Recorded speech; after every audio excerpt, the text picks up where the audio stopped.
Pastor João Flávio Martinez, a primeira pergunta é: o que de fato aconteceu em Atos capítulo 15?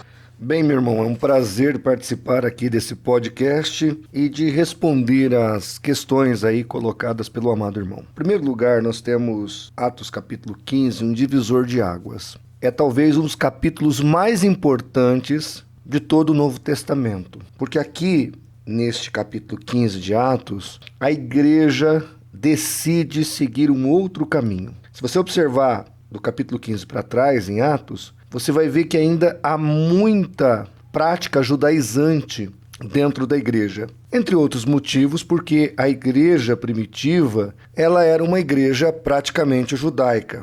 Logo, um judeu convertido, ele pode e ainda deve manter suas tradições sem nenhum problema ou nenhum prejuízo ao evangelho e à graça de Deus, desde que, vamos pontuar aqui, não se coloque isso como meio de salvação. O que acontecia?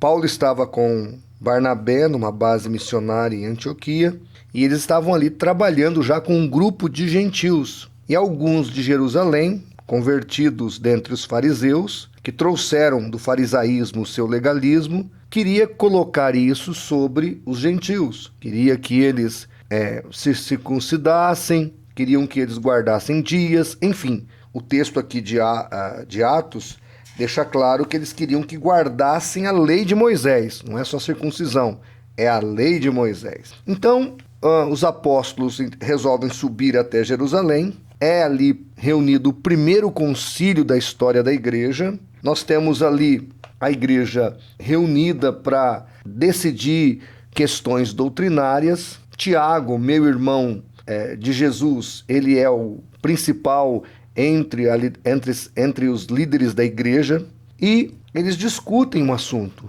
e chegam à conclusão sobre algumas questões que seriam proibidas aos gentios e nada mais além do que foi resolvido ali por eles. Então, respondendo a sua pergunta, nessa síntese que eu fiz aqui, o que está acontecendo em Atos capítulo 15 é o primeiro concílio da Igreja de Jesus, que vai determinar o divisor, vai ser o divisor de águas e vai determinar que a igreja não era apenas uma facção judaica, ela tinha uma vida solo, ela era uma outra religião e assim deveria proceder os cristãos. Os judeus que aderiram à igreja poderiam manter algumas das suas tradições, mas assim também os gentios que aderiram à fé cristã, algumas de suas tradições que não comprometessem a fé poderiam ser mantidas, e a igreja, então, estaria composta de gentios e judeus, respeitando cada um ali no seu quadrado, sem envolver-se com questões de salvação ou questões salvíficas.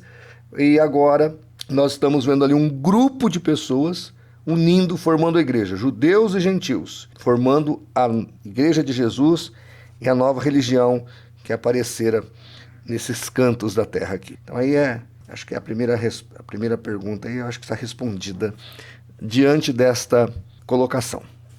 O que nos ensina o livro de Atos?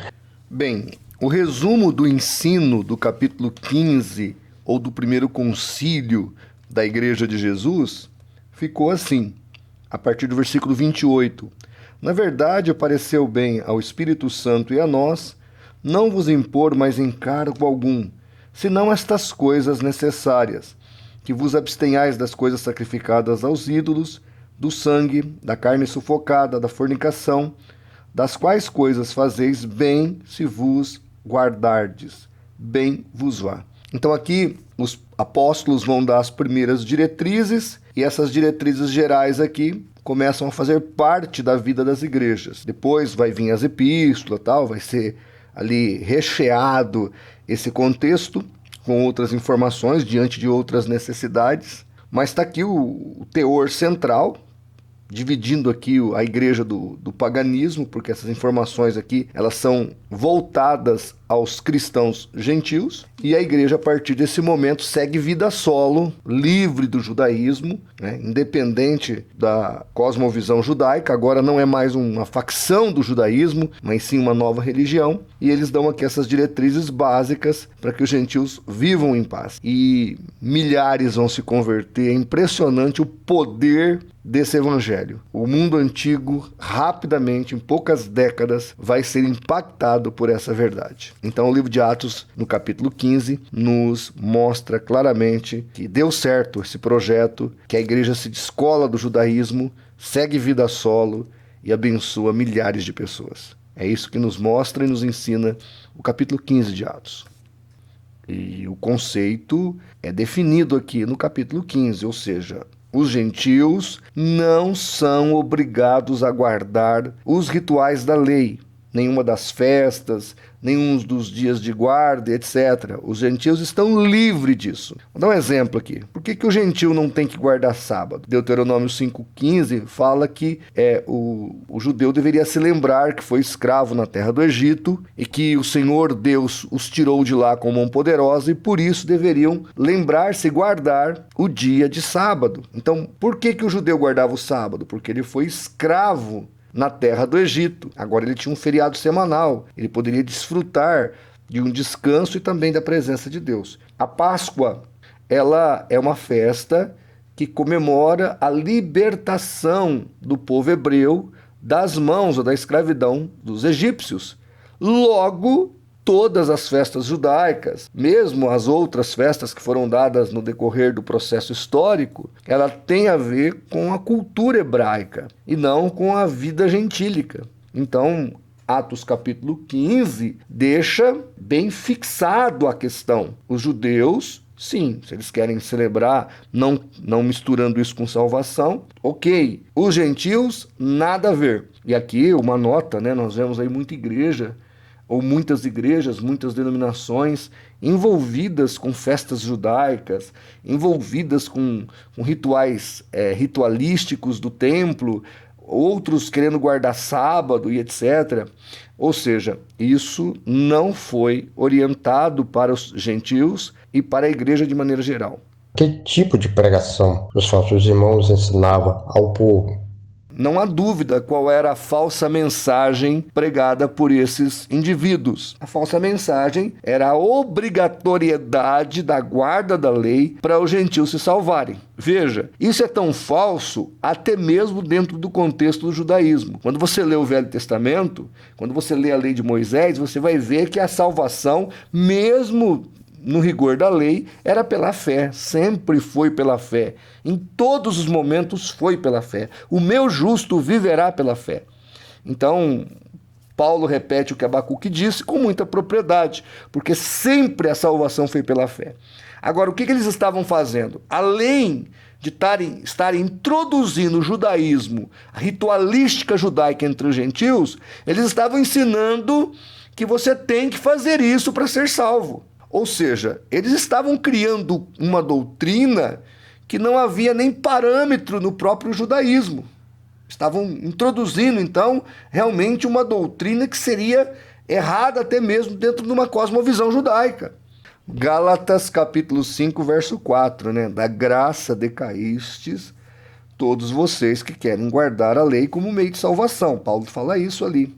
E obviamente que Paulo teve muito sucesso juntamente com a igreja, com seus companheiros e com os apóstolos em Jerusalém, de evitar que a legalidade tomasse conta. E aí vai o meu alerta para você tomar cuidado com as seitas. Tem seita aí que te condena porque você se alimenta com certos alimentos. A visão dietética é só você entender que quando Jesus morre na cruz e quebra a legalidade da lei, nós voltamos lá para Gênesis 9, capítulo 9, verso de 3 a 6, onde Deus fala na sua palavra, o próprio Deus está falando que a gente pode comer de tudo. Então a restrição alimentar dietética é quebrada ali. E todas as demais nuances da lei são quebradas na cruz. Por exemplo, Hebreus capítulo 4 deixa claro que o sábado, que era sombra, como está em Colossenses 2, de 14 a 17, concreta-se ou conclui-se Ele é o nosso Shabat, ele é o nosso descanso. Mateus capítulo 11, versículo 28 ao 30, ele fala: vinde a mim, vós que estáis cansados e oprimidos, e alcançareis descanso para vossas almas, aprendei de mim que sou manso e humilde de coração. Então o que ele está falando ali? Que ele é o Shabat. Quando nós entramos no Shabat verdadeiro de Deus, quando estamos em Cristo, não é quando estamos no sétimo dia ou quando estamos no primeiro dia, porque tem os guardadores do sétimo dia, tem os guardadores do domingo, tá tudo errado isso aí. Guardais dias, meses e anos, temo que haja trabalhado em vão para convosco. Gálatas 4, versículo 10 e 11. Então, na fé cristã não tem essa legalidade. Nós estamos em Cristo, e estar em Cristo é o que nos dá a esperança da vida eterna e a paz para o nosso espírito. Então, respondendo a sua questão, foi muito bem sucedida a empreitada dos apóstolos, deu tudo certo, e a prova é que nós estamos aqui. Embora o diabo está aí tentando jogar seta, está aí tentando ressuscitar a lei de Moisés, está aí tentando atrapalhar a graça de Deus, está aí tentando obliquar a paz que está nessa graça, nessa fé cristã. Então, que Deus nos conserve, que Deus nos guarde. Muito obrigado, irmão, pela oportunidade. Espero que eu tenha colaborado com os amados e que Deus os abençoe.